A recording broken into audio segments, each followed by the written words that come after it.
특별하게 여러분하고 이제 질문하면서 답하는 그러한 형식으로 교제하는 시간을 갖겠습니다. 자, 그럼 편안하게 여러분이 이제 평소에 저에게 질문하고 싶은 거 있으면 말씀해 주시기 바랍니다. 질문 있으세요? 네, 일단 저 기본적인 걸로 그 성자 시대와 성령 시대를 이제 구별을 했대. 가장 뚜렷한 차이점은 뭐라고 알고 있으면 될까요? 성자 시대는 이제 가장 뚜렷한 특징은요, 이렇게 우리가 정의할 수 있죠. 가장 기본적인 거죠. 성부 시대는요, 유일신 개념이라고 볼 수 있습니다. 성부 시대는 유일신 개념. 그러니까 성부 시대는 삼위일체 하나님의 세계가 계시된 세계가 아니고, 그때는 야훼 하나님, 성부 하나님만이 유일한 하나님으로 인식하는 시대였잖아요, 유대교가. 그래서 성자를 받지 못한 거잖아요. 성자를 하나님으로 인식하는 것이 신약이거든. 성자는 하나님이라고 생각하지 않았죠, 절대적으로. 인간이라고 생각했죠. 그래서 성부 시대는 유일신 개념이고요. 성자 시대로부터 이제 삼위일체 신관이 바뀌어지는 거예요. 성자의 시대는 성령을 포함하고 있어요, 사실은. 왜냐하면 내가 가야 그가 오리라고 말씀하셨기 때문에. 그래서 성자를 통해서 성령을 또한 계시하시죠, 성자가. 그 성령은 본인을 위하여 본인의 어떠한 사역을 위하여 사역을 위한 방면으로 이제 그가 이제 그러니까 성자가 하지 못한 어떠한 나머지 부분이라고 나머지 부분이라고 하면 조금 그렇지만 어쨌든 성자가 하지 못한 부분을 이제 성령이 채워주는 부분, 이런 식으로 성자가 말씀해요. 내가 가야 그가 오리라. 그래서 성자는 성령을 계시하시죠. 그래서 성부 시대는 유일신 개념이고요. 그 다음에 성자 시대는 삼위일체입니다. 이것이 가장 기본적이고 아주 가장 크다고 말할 수 있죠. 그래서 유대교는 유일신 개념으로 이론론적 관점이고요. 그 다음에 신약에 와서 이제 성자와 성령을 통한 성부, 성자, 성령을 통한 삼위일체의 신과인 거죠. 이것이 이제 바로 크리스천리티, 기독교가 되는 거죠. 이제 그 전에 이제 천주교도 있죠. 천주교도 사실은 삼위일체 신관입니다. 그래서 유대교는 유일신 개념으로 이론론적 관점이고요. 천주교와 프로테스탄트, 개신교죠. 개신교는 삼위일체 신관, 이렇게 구분되죠. 이것이 가장 큰 분기점이라고 말할 수 있습니다. 그래서 사실은 유대교를 이해하려면은 성부를 통한 유일신 개념을 이해해야 되고요.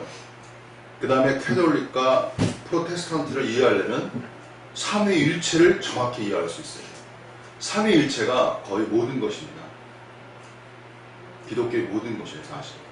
근데 이제 삼위일체 신관에 대해서는 기독교가 그냥 문자적 관점이죠. 문자적. 삼위 하나예요. 이런 문자적 관점으로 많이 이해하죠. 관념적 관점으로. 실체적 관점이라는 건 뭐냐면 삼원론의 관점이에요. 이건 제가 또 누누이 이제 말씀드려야 되지만 과연 삼원론이 무엇이냐? 이게 비밀 중에 비밀이죠. 왜냐하면 모든 인류의 역사상 뭐 철학이나 문학이나 모든 인류의 이성적 관점에서의 세계는 삼원론적 관점으로의 완전 삼원론적 관점으로 이렇게 옮겨지지가 않았어요. 물론 해결도 어느 정도 삼원론적 관점으로 말했지만 그것은 완전 삼원론의 관점은 아니라고 봅니다. 그냥 중간점이라고 말하죠. 상승 초월로서의 제3의 지점이라고 말하기는 조금 부족한 면이 있다고 생각합니다. 해결적 관점. 그렇기 때문에 이제 삼원론적 관점이죠. 삼위일체 관점. 이건 제가 누누이 말을 해야 되죠. 쉽게 말하면 그 중에 하나만 모든 기독교는 이혼론적 관점이 세요. 예를 들어서 뭐 성령과 육체, 영과 육, 그 다음에 뭐 성과 속, 거의 다 이혼론적 관점이죠. 그렇기 때문에 이혼론적 관점을 가장 이렇게 명확하고 분명하게 제시한, 교리적으로 제시한 사람이 누구냐면 사도 바울이라고 말하죠. 그러니까 사도 바울의 그 서신서를 보면 이제 이혼론적 관점이 굉장히 강합니다. 성령, 육체 특히 영과 육, 혼, 영과 육, 영과 혼 이런 식으로. 그래서 이제 학자들 간에는 뭐 이혼론이다 아니다 그러는데 분명히 이혼론적 관점이 명확하죠. 근데 이혼론적 관점이 긍정이 있어요. 빛이 있고 그 다음에 한계가 있어요. 빛이라는 건 뭐냐면은 이혼론의 세계가 열려야만이 초월로 나아갈 수 있어요. 앞으로 나아갈 수 있어요. 그게 무슨 소리냐면 성과 속이라는 이혼론이 있어야 속으로부터 속세로부터 이렇게 초월하는 성으로의 세계로 나아갈 수 있잖아요. 성령과 육체로 나눌 수 있어야 육체라는 어떠한 하위적 개념, 타락의 개념이잖아요. 기독교에서. 이 타락의 개념으로부터 더 거룩한, 또 상승화된, 또 초월적인 성령의 세계로 나아갈 수 있죠. 그래서 이혼론으로 다 이렇게 구분을 해야만이 상위 개념으로 상위 개념이 설정이 되고 상위 개념으로 나아갈 수 있는 발판이 열리죠. 그렇기 때문에 이혼론은 그 나름대로 중요한 것이 되죠. 근데 이혼론의 한계점은 뭐냐면 이혼론의 한계점은요. 하위 개념의 어둠화는 명확히 이해하고 있어요. 하위 개념에. 그게 무슨 소리냐면 성과 속으로 나눌 때 속이 갖는 어둠, 속이 갖는 어떤 사탄성, 속이 갖는 어떠한 거짓, 이 세계에 대해서는 너무나 이 이혼론이 명확하죠. 근데 이혼론의 한계성은 뭐냐면 성이 갖는, 상위 개념이 갖는 어둠화의 역사는 전혀 인식하지 않는다는 거예요. 제 말 이해하시죠? 네. 이것이 굉장히 중요한 겁니다. 이것이 이제 미래 펜타 신학의 어떤 중요한 골자예요, 여러분. 오늘 기독교는 뭘 중요하냐면요. 제가 쉽게 얘기할게요. 기독교는 세속성을 중요하잖아요. 세속성이라는 거. 그죠? 세속성으로부터 탈피잖아요. 벗어나. 그죠? 예. 근데 여기서 한 가지 더 나가서 종교성이 갖는 어둠화는 인식하지 않는단 말이에요.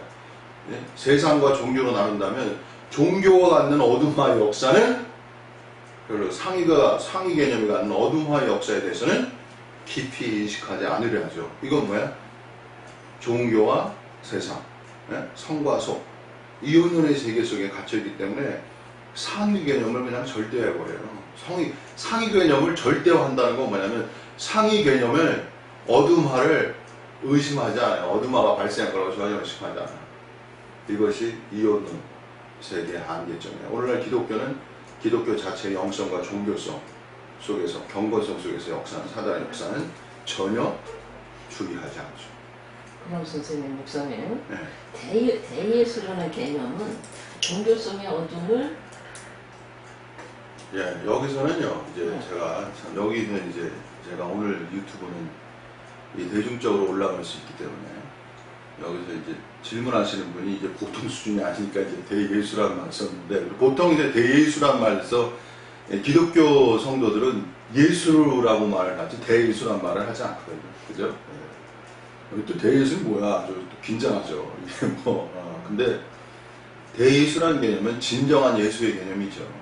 대란 뜻은 진정한, 참된, 진정한 참된 의미 예수라고 말하는 거죠. 이걸 참 예수와 진정한 예수를 왜 이렇게 나눠야 될까?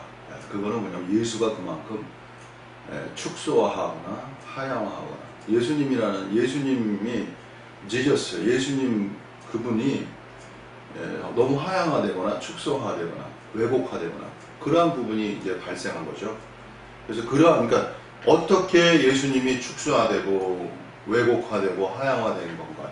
이거를 알아야, 이거를 정확히 볼 수 있어야 진정한 예수를 볼 수 있는 거죠. 그죠? 그런 의미에서 이제 대예수라는 관점을 우리가 알 수 있죠. 그 예수성이라는 거는 우리가 예를 들어서요. 기독교는 예수성이라는 거를 여기서 이제 한 가지 제가 말씀드릴게요. 예수성이라는 걸 기독교에서는 주로 어디에서 포커스를 두냐면요. 이제 그 중에 하나를 얘기한다면 십자가의 죽으심이라는 거예요. 십자가의 죽으심. 위대한 역사죠. 그래서 이제 순종이라는 이제 예수성에서 가장 중요한 하나의 요소가 뭐냐면 순종이죠. 순종. 그래서 제가 예전에 교회 다닐 때도 이제 많이 한 말이 뭐냐면 순종이 순종을 낳는다. 이 말을 했어요. 저는 이 말이 알아요. 이 말의 가치가. 순종이 순종을 낳는 거예요. 진실이.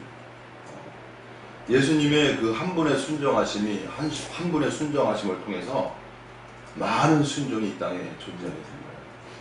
예수님이 십자가에 돌아가심으로써 많은 사람이 이제 십자가에서 자기의 십자가를 질 수 있는 길이 열린 거죠. 십자가의 길은 죽음의 길이잖아요. 오늘 기독교의 위대성은 죽음을 통한 부활이에요. 죽음이 없으면 부활이 없다는 거예요. 여러분, 부활의 능력은요, 반드시 죽음이 전제돼야 돼요. 저는 이 얘기를 정말 오랜 시간 들었습니다. 아주 청년 때부터 들었어요. 근데 이 말은 정말 제가 지금 말씀드리지만 비밀 중에 비밀이에요. 이 말 자체가 비밀 중에 비밀이에요.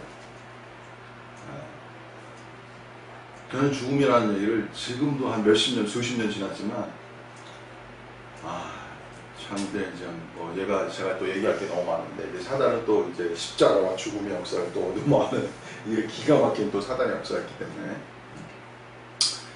자, 아까 그렇죠. 순종이 이제 예수님의 어떤, 1차적이라고 할까, 우리가 다 흔히 아는, 그러한, 하나의 뭐랄까.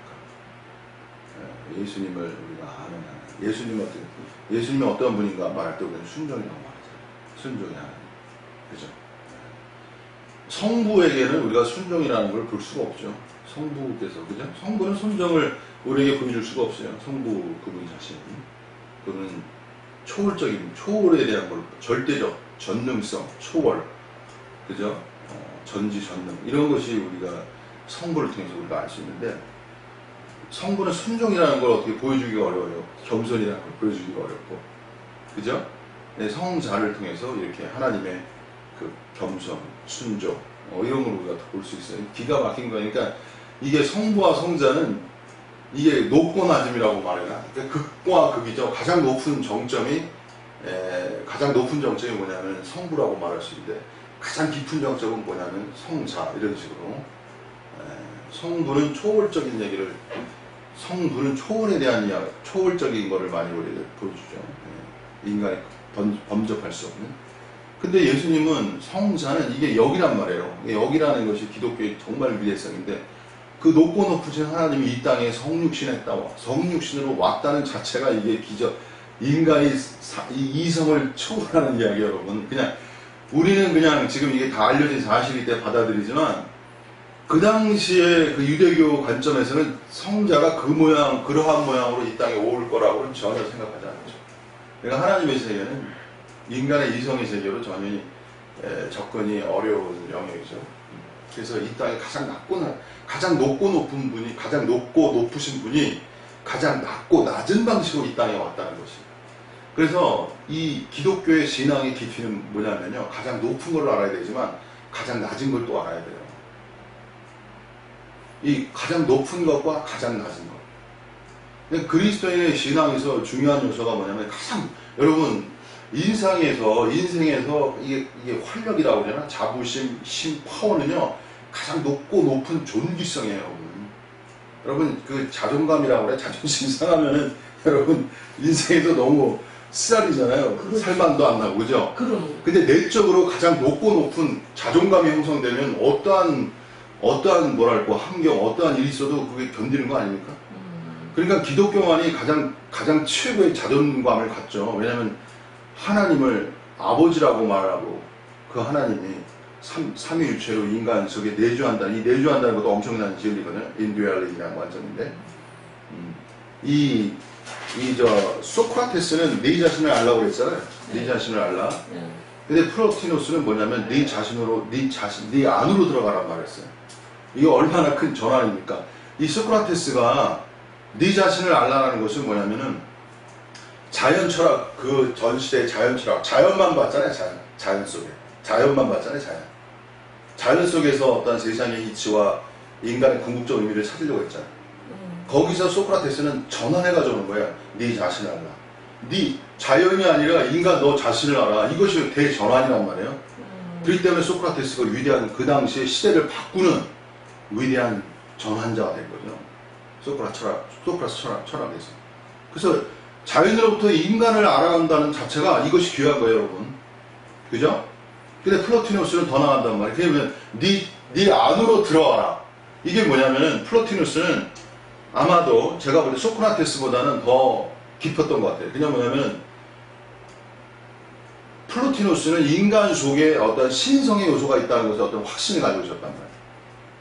그러니까 아주 내면 안으로 들어가라는 말을 아주 강력하게 말하는 거죠. 자, 어쨌든 제가 뭐 철학도 좀 얘기하다 보니까 다른 데로 갔는데, 자, 그래서 성자는 아까 제가 겸손과 순종이죠. 자, 근데요, 예수 그리스도가 십자가에 죽으신 것은 순종이죠. 그러나 예수 그리스도가 십자가에서 돌아가시는 그 역사는 일종의 유대교에 대해 굴하지 않는 투쟁성이에요. 유대교를 갖다가 유대교의 그 어떤 그 종교 세력에 대한 죽음으로서의 어떤 맞선이라고. 투쟁성이 순종이지만, 하나님을 향한 순종이지만, 다른 면에 본다면 유대교에 대해서 굴하지 않는 어떠한 그 강인함이랄까, 그러한 요소가 있죠. 그럼 또 여기서 한 가지 더, 이제 이렇게 얘기하면 이제 전통적인 그리스도인들은 야, 이게 또 무슨 소리냐 이렇게 말하는데요. 예를 들어서 또 예수 그리스도를 이 땅에 와서 또 뭐라고 말씀하셨냐면 화평이란 말 했잖아요, 그죠? 근데 여기란 말이에요. 여기 화평만 말, 화목케 하는 자는, 화평케 하는 자는 하나님의 아들이라 일컬음 얻는다고 했잖아요, 그죠? 근데 예수님 그렇게만 말한 게 아니란 말이에요. 나는 이 땅에 뭐 하러 왔다 그랬어요? 어? 칼을 주러 왔다, 칼을. 그러니까 이러한 검을 주러 왔다는 말 썼잖아요, 검을 주러 왔다. 이게 기존에 알고 있는 예수의 어떠한 그 화평이나 겸손의 면이 아니라 검이라는 것은 투쟁과 싸움 아닙니까, 여러분? 오늘 기독교가 나약한 이유는 뭐냐면 현실이라는 세계를 이거를 그냥 회피, 외면, 무시의 개념으로 많이 나가는데 그리스도인의 개념은 정면 돌파의 개념이 있는 거예요. 검이라는 건 뭐야? 싸움이잖아요. 싸움은 정면 돌파의 영이라고요. 예수님은 이 세상에 대해서 검을 주러 왔다고 그러잖아요. 검을 주러 왔다. 이게 무슨 소리야, 이게. 더 깊은 내면의 의미는 사탄과의 싸움을 말하는 거예요, 사실은. 인간 세계 속에 존재하는 사탄 세계와의 정면 돌파, 싸움을 얘기하는 거죠. 물론 예수님은 십자가에서 사탄을 완전 심판하셨잖아요. 그러나 성령을 통해서 오늘날 여전히 사탄에 대한 악한 자를 결박한 이후에 세간을 늑탈하리라. 이게 주님의 말씀이잖아요. 예수 그리스도로 말미암아서 사단 결박된 겁니다, 여러분. 십자가를 통해서 이미 결박당했단 말이야. 이미 묶임을 당했단 말이야. 그러나 여전히 세간을 늑탈해야 되는 일이 남아있어요. 그게 성령의 역사이거든요. 근데 여기서 성령은 성자의 이러한 어떤 투쟁, 이 투쟁성이라는 걸 통해서 성령의 역사를 어느 정도 이렇게 유추할 수 있어야 된다는 거예요. 그래서 검을 주러 왔다. 그죠? 그리고 불을 지른다는 말씀도 하셨잖아요. 불을 지른다. 그죠? 이것이 뭐냐면은 다만 순종과 겸손의 그러한 한 방면, 다시 말하면 어린 양의 방면이 있지만 예수님은 어떤 면이 있어요? 유다의 사자와 같은 면이 있단 말이에요. 이 양면, 그러니까 어떤 또 사역자는 그냥 어린 양만 엄청 강조해. 그 어린 양만 강조할 때 문제가 생기는 거예요. 성경이라는 건 양면성을 다 이해할 수 있어야 돼요. 예수님은 사자이시라고, 유다 지파의 사자와 같은 분이라고. 어린 양이시지만 이렇게 어린 양이시면 유다 지파의 사자와 같은 맹렬하시고 강하고 이러한 예수성, 불을 지러 왔다, 검을 지러 왔다. 오늘 이러한 예수성에 대해서 그냥 다 없죠. 기독교에서는 다 그냥 거세됐죠. 이걸 거세라고 말하는 이러한 예수성이 다 거세됐기 때문에 아니 그리스도인들이 이렇게 활력이 없어. 제가 그냥 현실 부정이 너무 세가지고 현실 내에서 나약해. 현실 정면 돌파. 이 영이 너무 약하단 말이에요. 이 면에 대해서는 우리가 더 깊이 상고해야 될 면입니다. 이것이 제가 정영훈 목사가 이번 기존 기독교의 어떤 정자관이랄까 그 권으로부터는 좀 다른 면이라고 분명히 말할 수 있습니다. 오늘 유튜브로 제가 이 유튜브 이거는 아마 올릴 수도 있을 것 같아요. 제가 이건 선포와 선언이에요. 제가 말하는 거. 기존 기독교는 거의 예수님의 어떤 순종, 겸손, 이러한 면, 어린 양 같은 면은 엄청 얘기 많이 하죠. 사자 같은 면을 얘기 안 한단 말이에요. 그죠? 근데 오늘 예수님은 그러한 분이 아니라는 거죠. 왜? 여러분, 기독교의 본질은 뭐냐면 창조성이에요. 대창조성이라고. 하나님의 세계는요, 그 특징이 뭐냐면 창조라는 거예요. 창조. 이 불교의 관점은 공의 관점이잖아요. 공.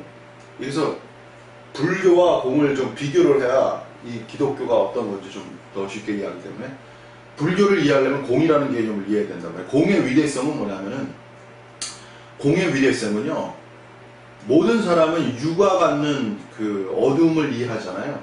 유가, 집착이 갖는 있음으로 갖는 집착에 의한 어둠을 이해하잖아요. 이것이 일반적 기독교에 대한 이해예요. 근데 기독교는 더 나아가서 공의 위대성은 뭐냐면 무에 대한 집착으로 인한 어둠도 불교는 어느 정도 간파하고 있다고요. 그래서 유무를 떠나서 이렇게 유무를 초월해서 공을 얘기했다는 것이 이것이 불교의 위대한 거예요. 제 말 이해하셨죠? 예. 그래서 근데 불교를 또 불교 신자들이 잘 몰라요. 그걸 모르죠. 예, 왜냐면 무의 집착으로 인한 문제를 또 몰라요. 유의 집착으로만 하도 강조하다 보니까 불교가 갖는 원래 본질을 또 놓치고 있어. 불교는 유도 아니고 무도 아니라는 얘기야, 사실은. 무로 인한 집착이. 그러니까 무소유도 뭐가 일어나? 무소유도. 소유도 집착이지만 무소유도 뭐가 일어나요? 집착이 일어나는 거예요. 그 무소유에 대한 집착이 일어나면 뭐야? 그것도 문제가 돼. 집착이라는 유와 무의 문제가 아니고 집착이 문제야. 더 본질적으로는요. 제 말 이해하셨죠? 네, 그렇기 때문에 그 집착이라는 거를 돌파하기 위해서 공이라는 본디공하다는 이 사상을 얘기한 거예요. 그러니 뭐 본디공하니까 유에나 무에나 집착할 이유가 없으니까 뭘 추구하게요? 불교는 자유라는 거를 이제 자유가 그렇게 중요한 거예요. 자유. 그래서 어떤 철학자는 불교가 탈이라는 개념을 깊이 있게 이해를 못하는. 탈은 뭐를 전제하는? 묶임이잖아요. 묶였다는 건, 자, 인간이 묶인 존재라는 걸 인식하는 것도 불교의 위대성이에요. 근데 인간이 묶였다는 걸 이미 말씀하신 게 누구냐면 성자예요, 여러분. 그래서 본디 진리는 뭐를 향해 있는 거예요? 자유를 향해 있는 거예요, 진리가. 인간은 자유적 존재가 아니거든요. 특히 뭐 죄로부터의 자유적 존재가 아니에요. 그래서 영광이라는 건, 제 말이 좀 다른데, 영광이라는 건 뭐냐면, 영광이 자유에 이른다고 했잖아요. 영광이라는 건 자유와 연결이 된다, 여러분. 제가 이건 정영훈 목사만 얘기할 수 있는 거예요. 왜 영광이 자유로 연결될까? 사도 바울의 말씀에 영광이 자유에 이른다. 영광은 뭘 의미하냐면 자유를 의미하는 거예요, 여러분. 여러분, 자유라는 게 일종의 얘기 말씀드릴게요. 자유라는 게 뭐냐면 그게 에스타시예요, 여러분. 에스타스. 제가 말씀드릴게요. 자유가 에스타스입니다. 에스타스의 의미가 뭐냐면은 황홀경이라는 뜻이죠, 우리나라 말로. 근데 황홀경이 너무 신비적 관점이란 말이에요, 그죠? 황홀경 그러니까 우리나라. 근데 그게 원래 본문 뜻은 뭐냐? 밖에 서다라는 뜻이야. 밖에 서다.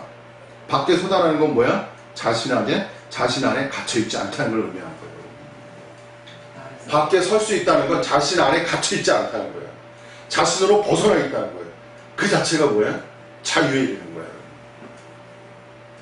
그래서 황홀경이 그렇게 좋은 거예요. 근데 뭐 이 시대에 너무 타락이 아니라 이게 뭐 마약 같은 거 해가지고 자유인데, 그거 마약 같은 자유는 그 인간을 완전 파괴시키는 거군요. 왜냐면 도파민이라는 개념이 이게 극대화가 일어나면 거기서 완전 에스타스가 일어나는데, 도파민이라는 게 한계적이란 말이에요. 계속 생산될 수 없는 거라고요. 참 얘가 이런 얘기 또 이렇게 하면 또 다른 얘기 할 얘기가 또 많아지는데, 어쨌든 그거는 뭐 병적인 어떤 에스타스의 개념이고요. 하나님의 에스타스의 개념은 이 하나님 세계의 위대성은 뭐냐면요, 기묘해요. 뭐냐면 고난과 영광이 함께 간다는 거예요. 고난과 영광이 함께 간다는 거예요. 이 에피크루스 학파의 그 위대성은 고난 속에 행복하단 말이죠. 근데 고난 속, 기독교는 더 나가는 거예요. 에피크로스아파는 고난과 행복을 연결했잖아요. 근데 기독교는 뭐냐면요, 더 나아가는 거예요. 사실 기독교는 고난과 영광에 연결되는 거예요. 행복이 아니라. 행복보다는 영광이 더 큰 개념이에요. 여러분. 여러분 행복을 원하시겠어요? 영광을 원하시겠어요? 당연히 영광을 원하는 거예요. 영광이라는 건 기독교에만 존재하는 거예요. 왜? 하나님이 그분 자신이 영광의 존재이기 때문에. 하나님만이 영광이 존재해요. 영광. 그분 자신이. 영화롭다고 그러죠. 하나님 자신은. 그러니까 하나님 세계를 추구하는 사람의 특징은 영광스러움에 이르는 거예요. 영광스러움. 영광스러움의 이름이라는 것은 영과 홍과 몸 이 세 가지가 중요한 건데, 사실 이제 영화롭게 된다는 것은 몸에도 이제 새로운 몸으로 이제 부활의 형태인데, 그건 뭐 오늘 또 그렇게 얘기하면 길어지니까 약간 다시 이제 와서 뭐 얘기했죠 제가 이런저런 얘기 많이 했는데, 그래가지고 뭐 자유, 그래서 그냥 다시 본론으로 올라갈게요. 그래서 예수 그리스도는 우리가 자 아까 영광과 고난이라고 말했지. 그리스도인의 세계, 여러분 고난을 두려워하지 마세요. 고난과 영광은 함께 가는 거예요. 고난이 많을수록 영광이 많이 가는 거예요, 여러분.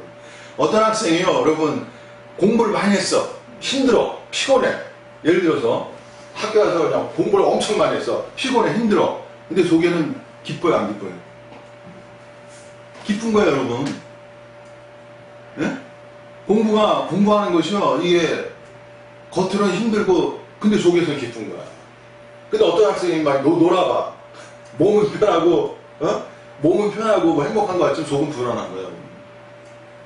그죠? 왜 대답이 없어? 그래서 그리스도인은 고난이 많을수록 영광이 많아지는 거예요. 그래서 고난과 영광, 사도 바울의 말씀 특히 고난과 영광은 연결되어 있는 거예요. 무슨 소리냐면 여러분 일을 열심히 하는 가운데 놀아야 그게 노는 거예요, 여러분. 그죠? 열심히 하루 한 5일 동안 열심히 일하고 나서 한 6일 동안 열심히 일하고 나서 하루를 쉬어야 그게 하루가 진짜 지는 거라니까요. 느낌이. 그죠? 그럼요. 일을 많이 배고파야 시장이 반찬이라고. 배고파야 음식이 이렇게 맛있는 거야. 진수성 참 부럽지 않은 거야. 배고픔이 그만큼 맛있게 한단 말이에요. 그러니까 백수건달의 그 자유가 사실은 자유가 아닌 거죠. 그래서 여러분 예를 들어서 여기서 이미 하나 말씀드릴게요. 돈을 벌어야 무의식적 이 걱정 의식에서 벗어나는 거야. 돈을 벌지 않으면서 하나님이 다 해주실 것이다. 모든 걸 맡겨라. 그거는 좀 문제가 되는 거예요. 안 그러겠어요? 제가 일하는 것과 쉬는 것, 일하는 것과 쉬는 것도, 안식하는 것도 이게 다 균형이 있어야 돼요. 오늘날 어떤 영성주의자들은 안식을 또 너무 강조해. 그래서 어떤 영성주의자는 이삭을 강조해, 이삭을. 예? 의삭이라는 존재가 뭐야? 은혜 받은 존재잖아요. 다 하나님 물려받은 거 아니야? 이삭이라는 건 다 물려받는 개념이거든요. 예? 장자예요. 예, 장자로서 물려받는. 근데 야곱은 어때? 야곱은 투쟁에서 얻는 거거든. 깨지고 예? 여러분 그리스도인은요 은혜와 투쟁이라는 이 두 관계가 다 중요한 거예요, 여러분. 은혜주의에 빠지면 은혜의 어둠화가 발생하는 거예요, 여러분. 투쟁에만 빠져도 안 되지만 은혜와 투쟁의 이중적 관점을 잘 이해할 수 있어야 돼요. 근데 어떤 목사는 그냥 은혜만 또 강조해요, 여러분. 은혜만 강조하면 아이가 마치 설탕을 줘서 이가 다 썩는 경우가 발생할 수 있어요, 여러분. 이 종교성이라는 건 어떤 하나를 강조하면요 거기에 문제가 생겨야 되겠다고요. 그게 바로 이원론적 관점이라는 거예요, 여러분. 그래서 은혜주의가 갖는 위대성, 빛을 알아야 되지만 사단이 어디를 틈타고 들어온 거예요. 은혜주의가 갖는 어둠화를 통해서 사단이 들어온다는 이 깨어있는 개념을 이해하시고 깨어 있어야 되는 거예요, 여러분. 자, 오늘 이렇게 많이 그래서 다시 본론으로 들어가면 성자에게는 이렇게 두 양면성, 어린 양 같은 면이 있으시지만 사자와 같은 검을 주러 왔다. 불을 지르려고 하신다. 이 말씀을 여러분이 잘 이해하셔야 돼요. 화평케 하신다고 해서 화평케 하는 자는 하나님의 아들이라 일컬음을 얻지만 그런 또 다른 면에 뭐가 있어요? 검을 지러 왔다는 말이 있잖아요. 성경은 결코 쉽게 이해되지 않는 거예요. 그리고 예수님이 일을 7번씩 70번이라도 7번씩 용서하라. 49번 7번씩 70번인가? 지금 잠깐 어쨌든 무제한적 무조건적 용서를 말씀하셨지만 예수님은 그것만 말씀하신 게 아니에요, 여러분. 오늘날 성경을 이중적 관점으로 이해하셔야 돼. 회개하거든 용서하라. 이것도 주님의 말씀이에요. 왜 하나만 그래서 목사님들이 설교할 때 자기 입맛에 맞는 것만 골라요. 입맛에 맞는 거. 그래서 성도들은 몰라요. 공부를 안 해가지고. 그래서 성도들이 제가 좀 심한 말은 무식해가지고 착한데 무식해요. 순종을 하는데 무식하다고. 순종을 하는데 지혜가 없어. 그래서 어떻게 돼요? 그냥 망하는 거예요. 망하는 거. 깨어있어야 되는데 뱀처럼 지혜로운 게 없어요. 비둘기처럼 그냥 비둘기처럼 순수한 것만 강조. 왜? 비둘기처럼 순수하고 순종을 해야 통치하기가 좋거든. 머리가 튀거나 지혜로우면 다스리기가 어려워요, 여러분. 그게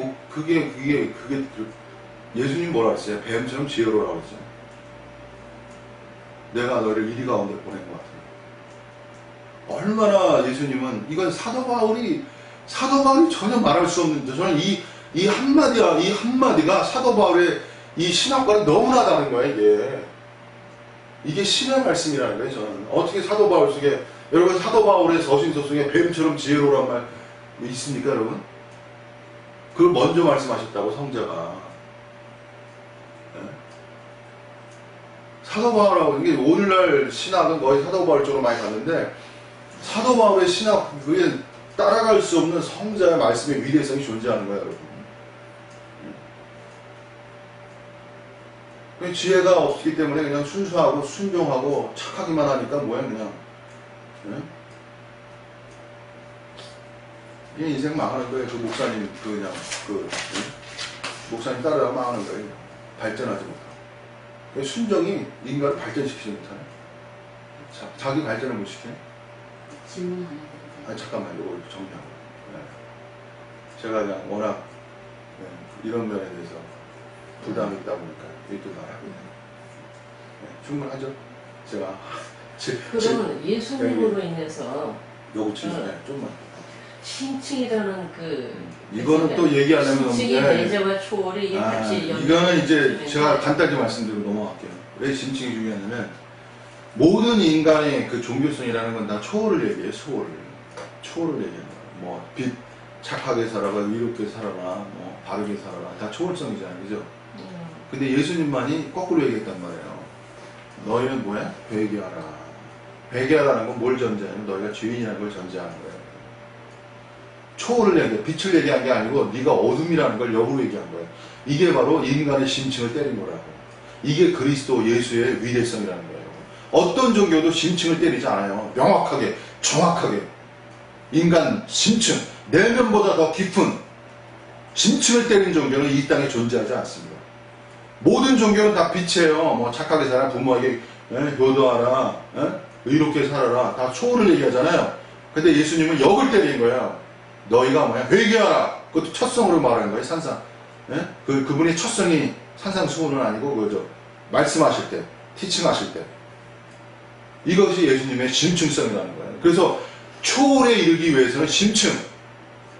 초월이라는 것은 그 사람의 한계를 돌파하기 위해서는 너의 문제점이 뭐야, 너의 어둠이 뭐야, 너의 죄가 뭐야, 이걸 직시해야만 돌파할 수 있는 실체적 길이란 말이에요. 여러분의, 그러니까 효자가, 제가 말씀드리자, 효자 되는 길은 뭐예요? 여기란 말이에요. 내가 얼마나 불효자인가를 눈물 철저하게 깨닫고 깨달아야 그 사람이 효자가 되는 거라고. 이게 실체적 길이란 말이에요.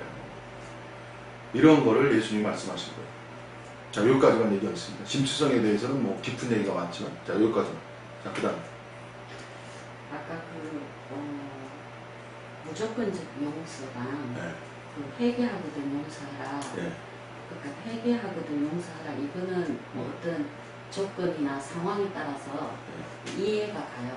근데 무조건적인 용서는 어떤 케이스일 때 무조건적인 용서를 해야 되는 자, 무조건적 용서는요, 회개하거든 용서는 다 의미가 있어요. 무조건적 용서가 가지면, 무조건적 용서를만 하게 되면 회개하거든 용서하라에 무조건적으로 용서하면 문제가 생겨요, 여러분도.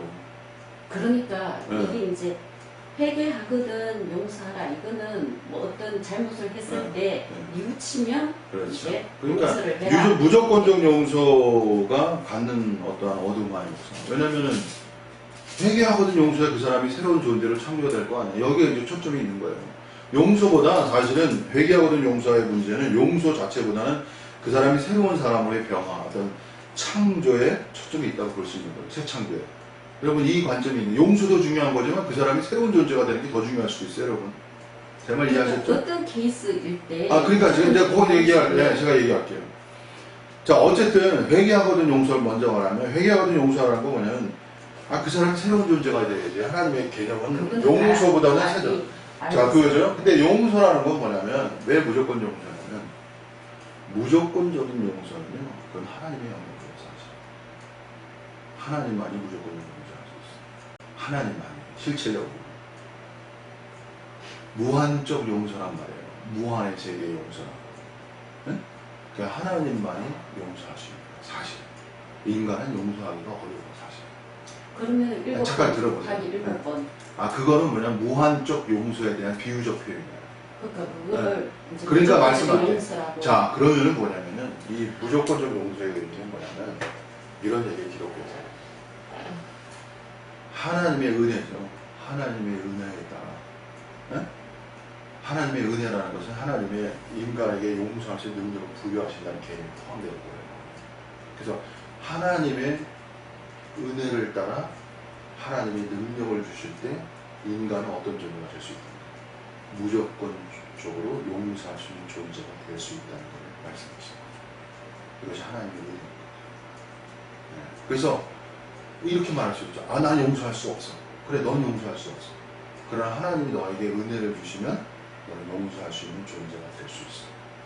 그래서 유한한 인간이 무한한 하나님으로의 그 용서의 세계로 들어갈 수 있는 길을 열어주신 거죠. 그런 의미에서 무조건 용서는 이건 신성, 하나님의 세계로 인간이 들어갈 수 있다는 것을 말씀하십니다.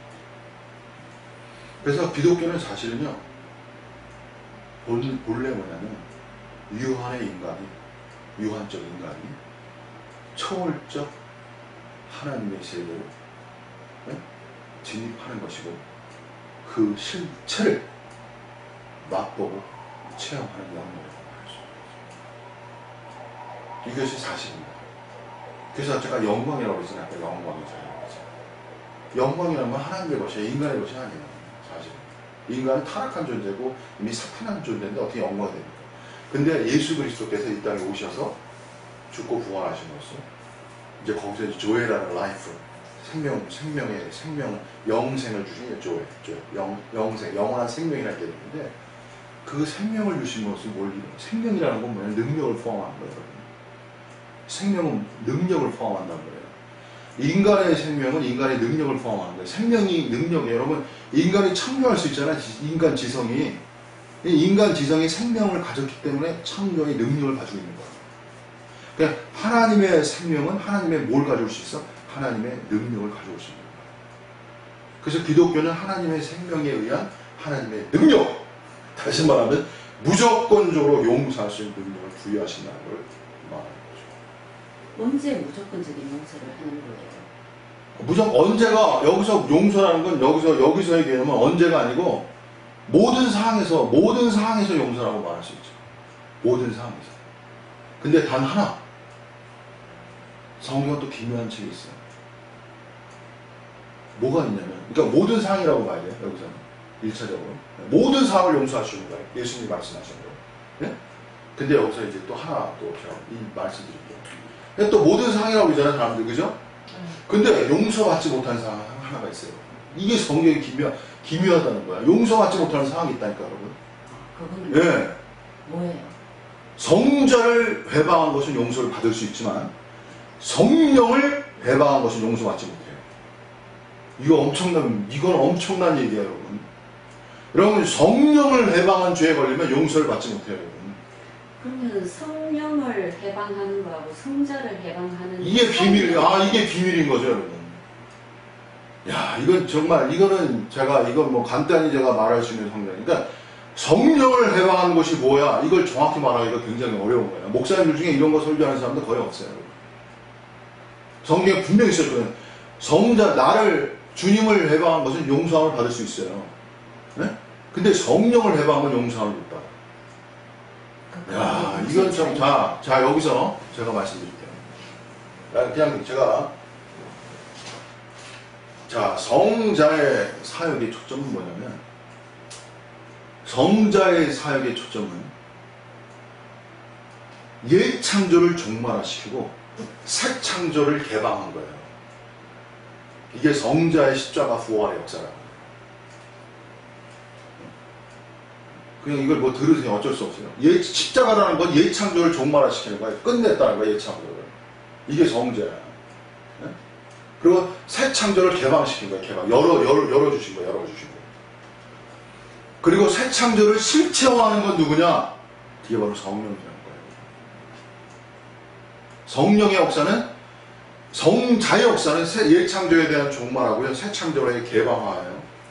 성령은 새 창조의 실체화예요. 그래서 새 창조의 실체화를 해방하는 자는 용서를 못 받는 거예요. 제가 여기서 한 가지 말씀드릴게요. 성령을 해방하는 건, 새 창조의 역사를 해방하는 거는 용서를 못 받아. 자, 이거 여러분, 이거 되게, 이거 비밀스러운데, 이거 여러분.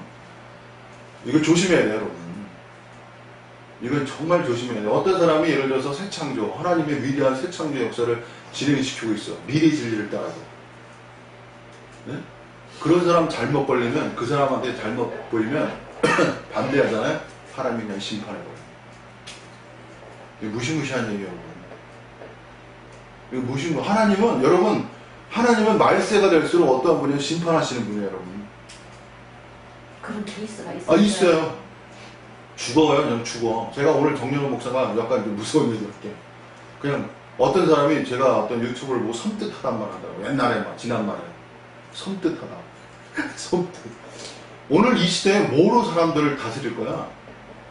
이 불순종과 거짓과 합리화와, 고도로 발전된 이성화의 이 거짓된 세계를 뭐로 오늘 이거를 다스릴 거야, 여러분?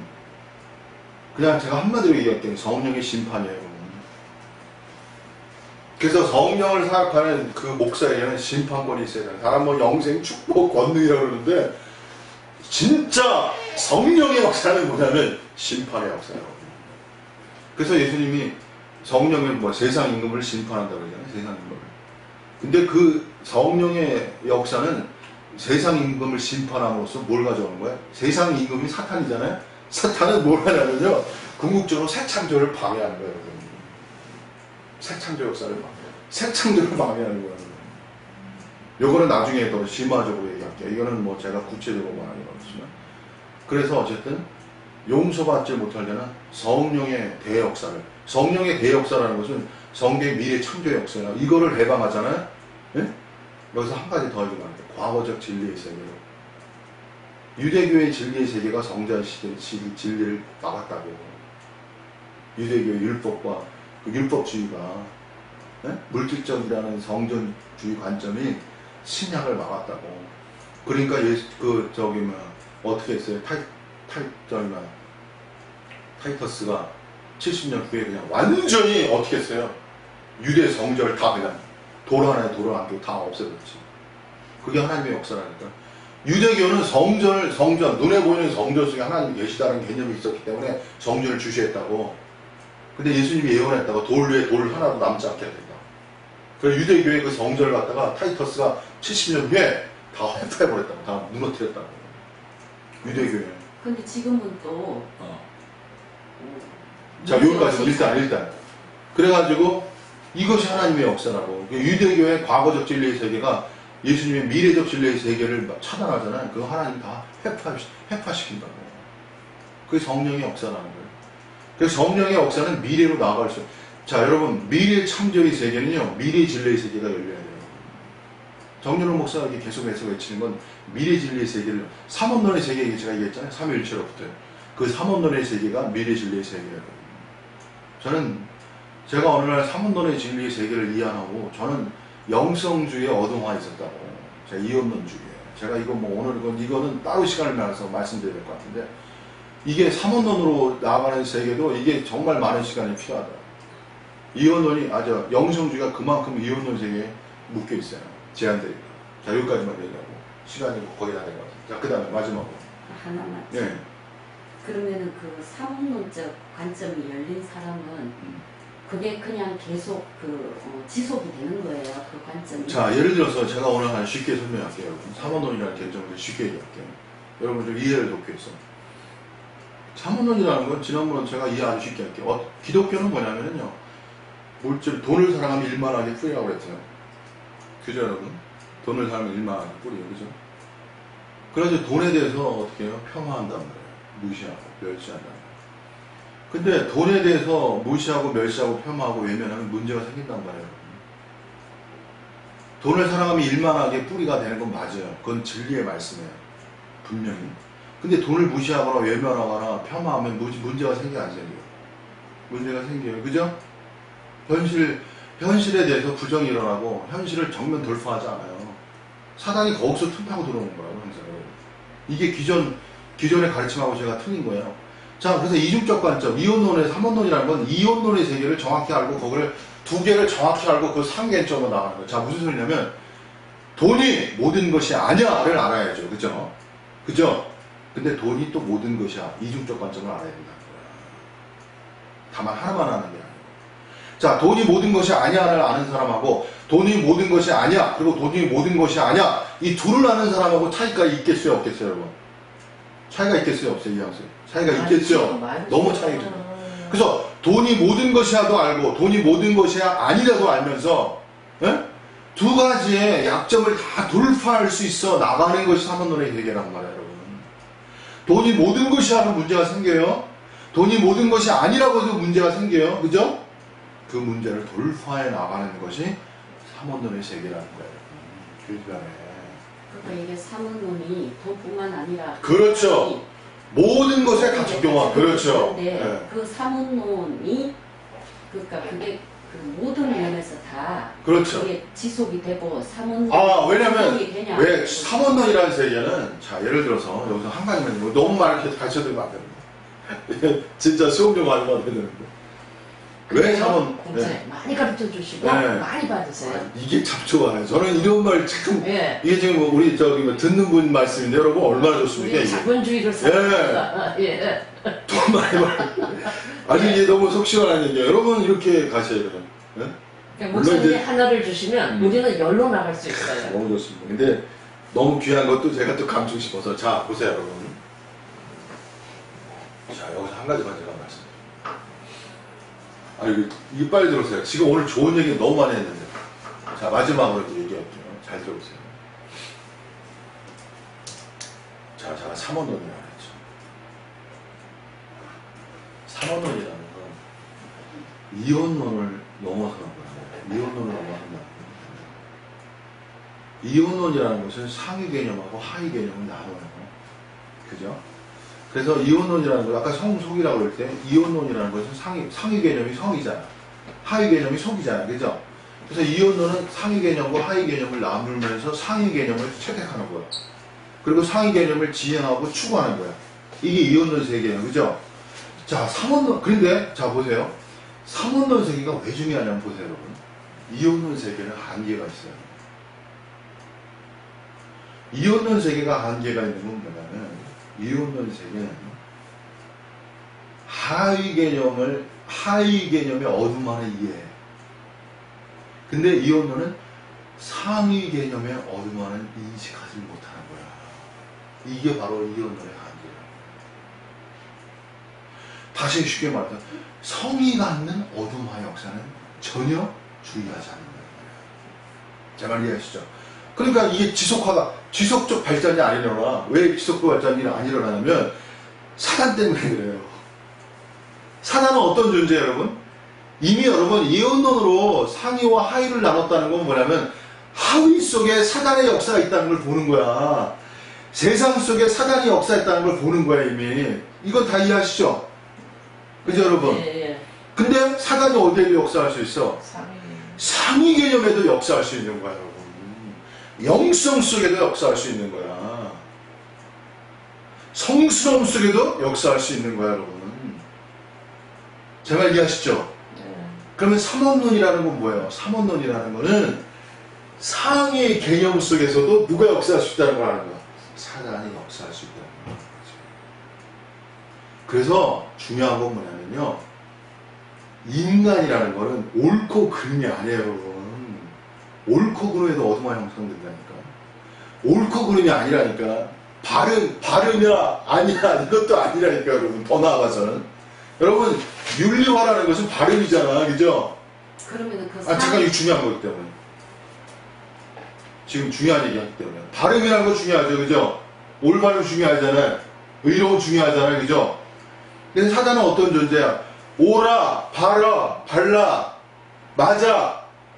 근데 사단은 어디서 역사할 수 있어? 거기에서. 옳음에서도 역사할 수 있는 게 사단이란 말이야, 여러분. 그래서 옳음보다 더 중요한 게 모르는 거야. 의보다. 그러니까 모든 그 기독교는 의라는 걸 중요하잖아. 의라는 걸. 그죠? 의 속에 다 갇혀 있잖아요. 그죠? 근데 여러분 뭐가 더 중요해? 자, 의도 중요한 거야. 의를 버리는 게 아니에요. 근데 의보다 더 중요한, 하나님은 의보다 더 그러니까 모든 기독교는 영성주의자는 의로운 나라, 의를 중요시해요. 근데 여기서 비밀을 하나 알려드릴게요. 의보다 더 중요한 게 뭐가 될 수 있어? 창조가 될 수 있는. 이게 핵심이에요. 이게 미래 펜타신학의 기존 신학과의 차이점이라는 거예요.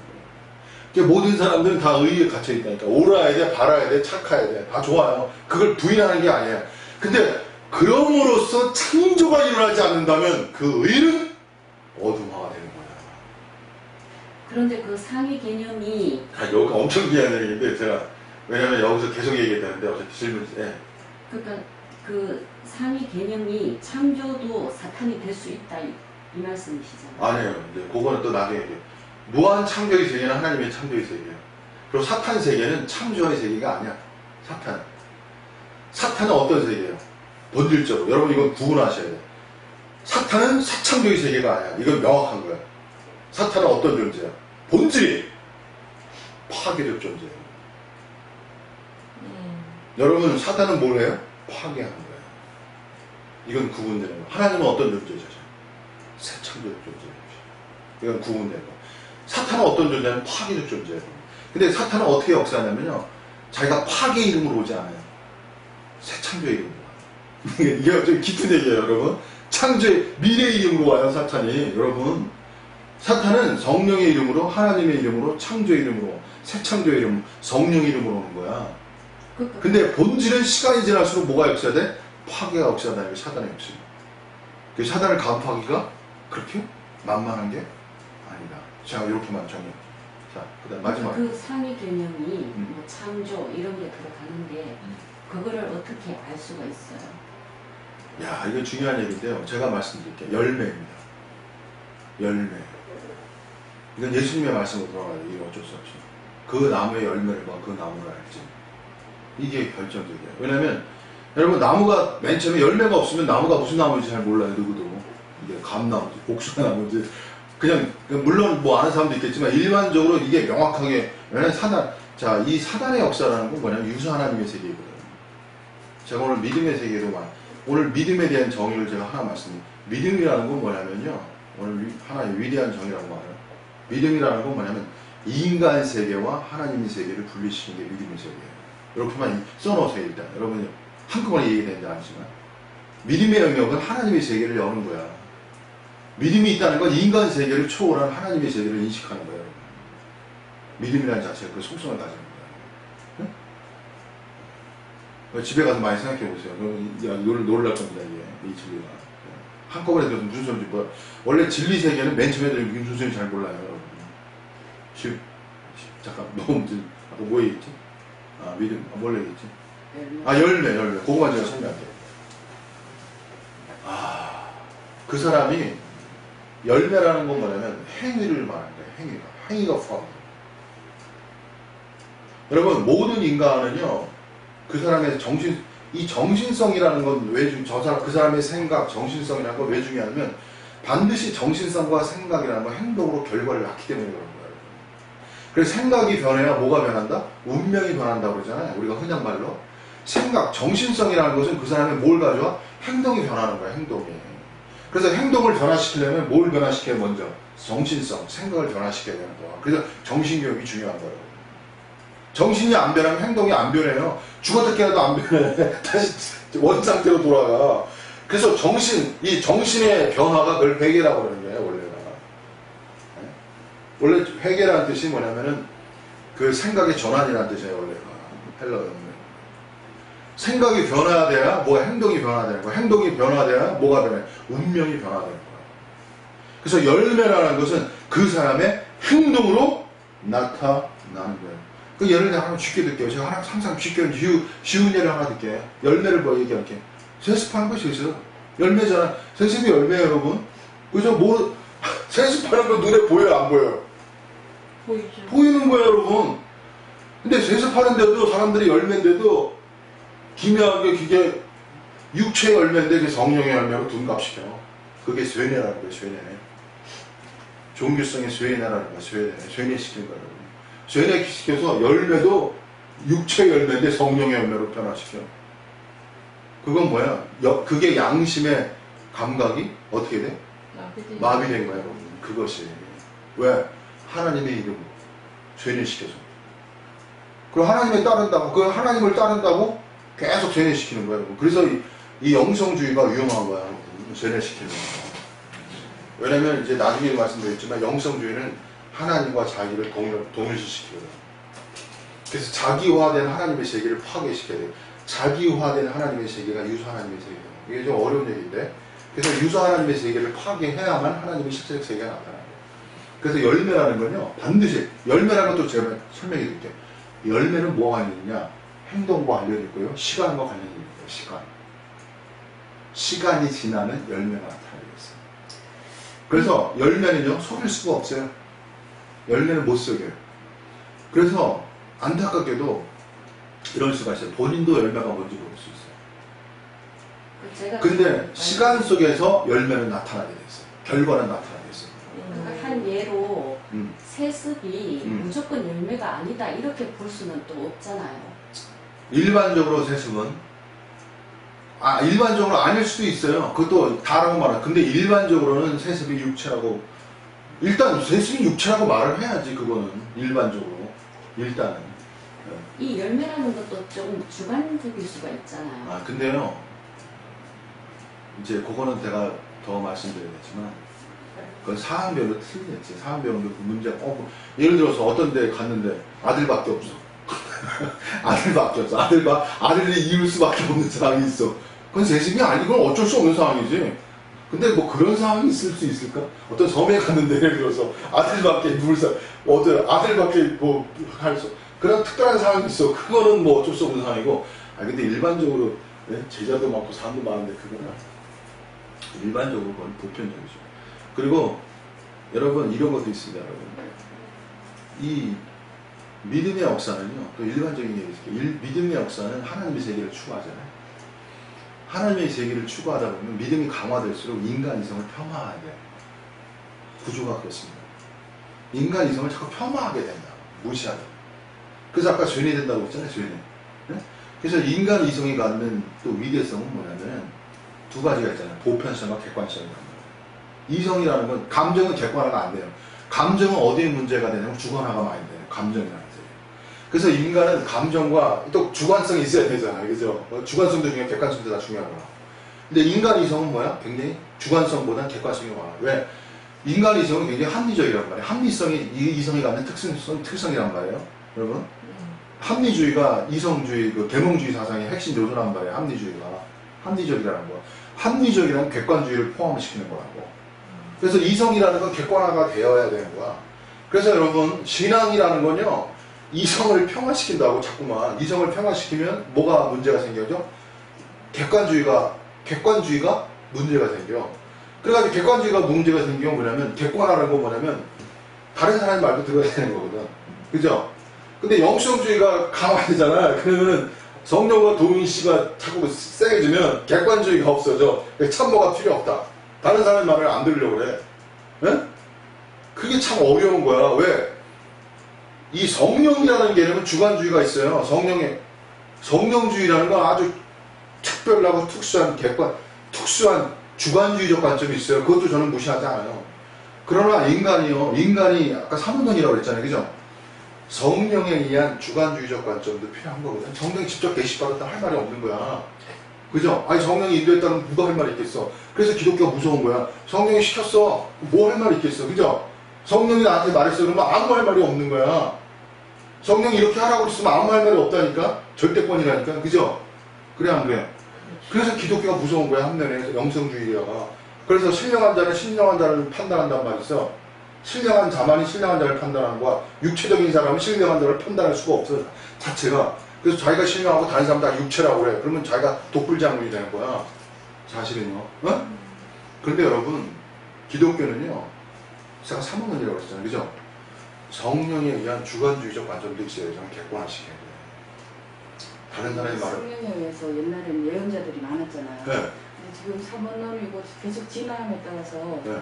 이게 계속 이성이 신이성이 되면서 그렇죠. 네, 성령이 좀 뭐 직접 와가지고 네. 나 성령 받았다 뭐 선지자 예언자보다는 이성을 계속 고도로 발전시키는 사람을 많이 만드는 쪽으로 자, 그건 왜 그러냐? 중요한 말씀 하셨어요. 왜 그러냐? 잘 보세요, 여러분. 이거 중요한 말씀입니다. 잘 들어보세요. 아, 이거 마지막으로 얘기해야 되는 거. 자, 왜 그러냐면, 구약시대에는 선지자가 필요했어요. 선지자. 그거 맞아요. 선지자가 필요했어요. 신약시대에도 선지자의 역할이 있어요. 신약시대에도 선지자. 구약시대의 선지자하고 신약시대의 선지자가 달라요, 여러분. 이거 잘 들으셔야 돼요. 구약의 선지자는 그야말로 하나님의 음성까지 듣고요. 하나님의 어떤 영이 부어져서 말하는 사람들이 구약의 선지자였어요. 근데 신약에 와서는 선지자가 기름 부음이라는 걸 대체한 거야. 사도 요한에 의해서. 그러니까 속으로부터 기름 부음이 임하는 거야. 그래서 선지자를 따라갈 필요가 없어. 선지자를 따라갈 필요가 없다고. 구약처럼 선지자를 찾아갈 필요가 없어. 각자 속에 뭐야? 기름 부음이 거하기 때문에. 제 말 이해하셨죠? 그래서 기름 부음을 따라서 신약은 선지자가 기름 부음이 되는 거야. 근데 자, 여기서 제가 여기서 하나 더 말씀드립니다. 근데 시대가 변하면서 기름 부음이 중요한 거야. 근데 어떤 부분이 시대가 변하면서 열리냐면 말씀이 강화된 거야. 말씀이 강화됐다는 건 신약의 시대가 더 섬세해지고 더 예리해진 거예요. 신약을 구약 시대에는 성자의 말씀이 없었어요. 사도 바울이나 신약의 말씀이 없었다고. 말씀이 그만큼 없기 때문에 하나님을 이해하는 정도가 굉장히 투박하단 말이에요. 거칠단 말이에요. 근데 성자나 신약의 말씀이 열리면서 말씀이 더 섬세화되고 세분화되는 거예요. 그죠? 그러니까 기름분도 중요하지만 말씀이 세분화됐고 그 기름분과 말씀은 또 나눠지는 게 아닙니다, 여러분. 네? 근데 말씀이 강화되고 말씀이 섬세화되기 때문에 그러한 부분에서 주관적인 면보다 말씀의 객관화되는 면들이 더 섬세해지고 깊어지는 거예요.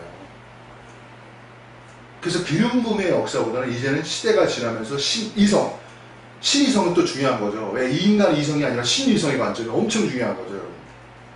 그리고 하나님은 미래로 갈수록 인간의 이성이 발달돼요, 안 발달돼요? 발달되죠?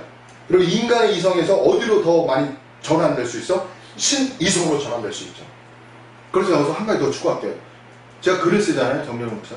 제가 글을 쓸 때는 하나님과 직접 어떤 교통과 많은 체험과 많은 게 노하우가 돼서 글을 쓰잖아요, 내가. 글을 하나 썼단 말이야? 그럼 글을 썼으면 제 것이었단 말이야. 근데 글을 쓰는 순간 그것이 출판되었을 때 그건 나만의 것이 되는 게 아니에요, 여러분. 그거는 읽은 모든 사람의 것이 되는 거야. 그죠? 내가 알고 있는 진리의 세계가 다른 사람의 진리의 세계로 전파되고 버립니다. 그럼 그 사람은 과거에 알고 있던 이성의 세계보다 더 신이성에 가까워지는 거예요. 제 말 이해하셨죠? 그러니까 점진적으로 어떻게 해야 돼? 많은 사람들이 더 발전된 형태로 나아갈 수 있는 거예요. 마치 활자가 발견됐을 때 인간 지성이 보편에 만인에게 퍼지듯이 이렇게 하나님에 대한 진리의 세계가 말씀의 세계가 확장될수록 이제 보편적으로 많은 사람에게 이 진리가 더 확장되는 거예요. 그러니까 기름 부음의 세계보다는 말씀으로 인한 이 이성의 세계가 이게 더 신의 세계가 발전되는 거죠. 이면이 있다는 거죠. 그렇게 속도가 빠른 거예요. 그렇다고 기름 부음이 없는 건 아니에요. 그것이 존재하지만 이성의 세계가 그만큼 더 확정 발전되어 나가는 거예요. 그것도 중요한 거예요. 왜? 지금 자동차 시대잖아요. 근데 자동차 시대에서 지금 뭐 저는 앞으로 자동차가 어떻게 발전할지 나도 모르겠더라고. 완전히 컴퓨터에 이제는 그만큼 시대가 발전하고 있어요. 근데 앞으로 저는 제가 미래 펜타 신학의 어떤 그 세계를 열지만 미래 펜타 신학이라는 하나님의 세계는요 무한 창조예요. 무한 창조고요. 더 한 단어를 쓸게요. 무한 파생적이에요. 무한 파생적이에요. 이 컴퓨터 시계가 무한 파생적이에요. 여러분. 무한 파생적. 지금 자동차가 무한 파생적 발전, 무한 파생적으로 발전하는 거야. 그죠? 네. 문 한 짝도 계속 발전해. 파생적으로. 트렁크도 무한 파생적으로 발전해. 한 가지도. 그죠? 하나님의 세계도 무한 파생적이야. 진리 세계도. 지금 엄청난 세계로 발전하고 있는 거예요. 나는 여러분이 이게 무한이라는 개념, 무한 창조라는 개념이 엄청 중요한 거예요. 여러분. 무한 창조라는 게. 네? 기름 부음은 좀 한계가 있는데 세상에 퍼지기가. 아, 그렇죠. 무한. 왜냐면 기름 부음이라는 것은 유사화가 너무 많아. 근데 모든 교회는 아직도 기름 부음을 그냥 열광. 야, 맞죠. 열광하죠. 근데 기름 부음은 관념적, 모호성, 주관성, 이게 어두움이 많이 형성돼요. 근데 왜냐면 인간은 기름 부음, 느낌으로 살아가는 존재가 아니고, 그러니까 이게 인간은 감정으로 살아가는 존재지만 이성으로 살아가는 존재예요. 양면이 다 필요하고. 근데 어떤 것에는 이성적 면이 그 사람을 많이 주관한단 말이에요. 여러분 이성으로 살아가잖아요. 그죠? 오늘 해야 할 의무를 알고 그 의무를 수행하는 건 감정이 아니란 말이야. 이성적인 게 많다고. 저도 이성안에 따라서 지금 많이 여기서 제 시간을 지키고 말씀을 전하고 이성을 사용해서 다 하고 있는 거예요. 그래서 감정이 없는 건 아니잖아요. 근데 이성과 감정은 상호 발전하는 거예요. 나중에 기름 부음에 대한 세계에 대해서도 제가 기름 부음도 고정화된 게 아니에요, 여러분. 제가 이건 지금 예? 고정화된 기름 부음의 세계도 고정화된 게 아니라고. 생명의 세계라는 건 고정화된 세계가 아니에요, 여러분. 사랑도 고정화된 세계가 아니야. 사랑도 뭐야? 발전하는 거야, 여러분. 발전하는 거야, 사랑도. 남녀 간의 사랑도 발전하는 거라니까. 한 가지. 오늘 너무 많이 했어. 이게 기름 부음이 성령이 오시는 것 이거하고 같은 뜻이에요. 자, 성령이 오신 거하고 좀 다른데, 어떻게 보면 비슷한 뜻이란다. 어노인트먼트라고 그러잖아요. 기름, 어노인트먼트가 명사형이고. 기름 부은다는 거, 기름을 부은다는 건 뭐냐면, 마치 뭐가 가냐면, 여러분, 기름 부을 때 어때, 느낌이 이렇게? 기름 부을 때. 부드럽단 말이에요. 그리고 다 이렇게, 기름이 부어질 때 굉장히 기분이 좋아요. 여러분, 기름을 한번 이렇게 부어주면 기분이 좋다고 해야 되나? 감정, 이렇게 기름이 부으면 윤활유잖아요, 윤활유. 윤활유는 굉장히 제가 오늘 설교, 말씀 전할 때 막 기름을 부는 거 같잖아요, 이렇게 막. 기름 붓듯이 막 얘기하잖아. 막 윤활유 치듯이 막 삐걱삐걱 그걸 안 그러잖아. 그냥 쭉쭉쭉쭉 나가잖아. 그죠? 기름칠한 듯이. 그런 것이거든. 기름 부음 일종의. 기름 부음이 이렇게 임하면은, 근데 기름 부음에서 마르단 말이야. 막 억지로 하는 것 같고, 막 마른 것 같고, 막 인위적인 것 같고, 그런 거거든. 어떻게 보면. 근데 기름 부음이라는 거는, 아까 지금 뭘 질문했지? 지금. 기름 부음하고 성령이 오시는 그거는 성령은 일종의 기름 부음으로 임한다는 얘기예요. 좀 상관성이 있고, 그냥 기름 부음이 있다는 거야. 근데 기름 부음이, 여러분, 자, 기름 부음이 중요한 건데, 유사 기름 부음이 또 많아. 유사 기름 부음도 제가 처음 쓴 얘기인데, 그냥 뭐냐면, 인간은 어떤 존재냐면, 기름 부음을 합리화할 수 있어. 인간은 그런 존재예요. 기름 부음을 합리화해. 하나님을 자기 하나님화 하잖아, 인간이. 그죠? 예? 자기 하나님화 한다니까, 하나님을, 자기식으로 하나님을 만든다니까, 인간이. 기름 부음도 자기식으로 만드는 존재가 인간이야. 세습하면서, 하나님을 이룹니다. 제가 어떻게 가져온 거예요. 그래서 기름 부음은 좀 예민한 얘기고, 어쨌든, 저는 오히려 기름 부음이 갖는, 중요한 것도 있지만, 어두운 마음, 사단의 역사도 있다는 거 여러분 아시고, 이거는 뭐, 나중에 따로 또 설명할게요. 이건 뭐, 너무 주관적인 면이 많은 거죠. 자, 오늘은 시간이 많이 됐습니다. 아주 충분한 것 같습니다. 오늘은 뭐 이 유튜브는 제가 필요하면은 많은 사람이 유익하기 때문에 또 안 들으신 분도 처음 늦게 오신 분도 있어가지고 처음에 너무 중요한 분이 나와가지고 제가 올리는 방향으로 하면서 오늘은 괜찮아요. 자, 오늘 여기서 마치겠습니다. 감사합니다.